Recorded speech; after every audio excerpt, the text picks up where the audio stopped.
Hey guys, my name's Tish. I'd like to talk to you about how I came up with Train with Tish and where my idea came from. It starts off going way back, looking at my life, being a young child from an Asian family. I was always dragged out to meals, dragged out to family occasions. My food was always ready for me. Everything was done for me. The main thing was, as I was younger, I was very underweight. I remember my mum taking me to the doctors and they couldn't even draw blood from me. They even put me on special pills to try and help me gain weight.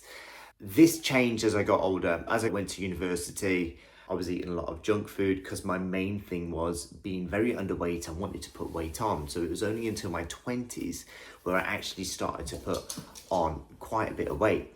The weight mainly went to my belly.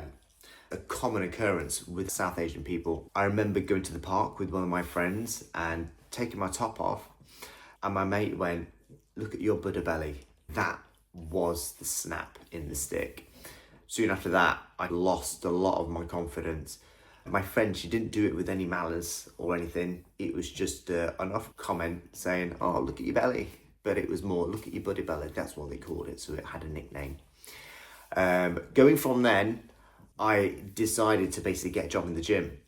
I got into fitness, I started working out, I really got into a really good routine. The main thing that was lacking was the fact that I didn't know about what I should be eating. I was eating all kinds of foods. I got to a point where I got a little bit trim and then the weight started to come up again.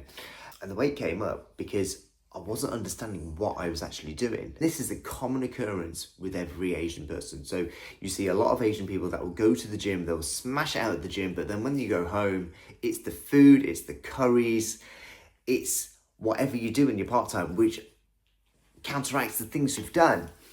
It wasn't until I found out that I wasn't eating enough protein, I calculated a way of actually finding out how much protein I should be having and adapted different ways of bringing that protein into my life, into my diet. I kept on saying no to my mum.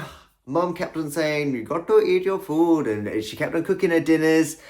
And every single time there's a religious festival going on, so you're vegetarian on this day, so you can't eat protein on that day. Oh, we're doing fasting on a Monday. Something would always come up and it would counteract the fact that I wanted to lose weight. It wasn't until I started focusing on protein intake that I managed to lose a lot of weight and change my body. That's why I designed this 14-day challenge to kickstart especially South Asian people into hitting their protein target or just to getting used to having protein in your diet.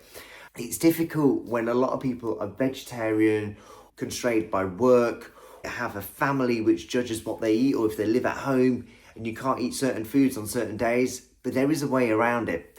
Join my 14-day challenge and try and kickstart your way into getting that protein into your life, being able to build that body and being able to trim that fat. That's all we want as a South Asian person. It's just that shortcut and knowing how to do it. We don't want to be targeted as the people that have that belly.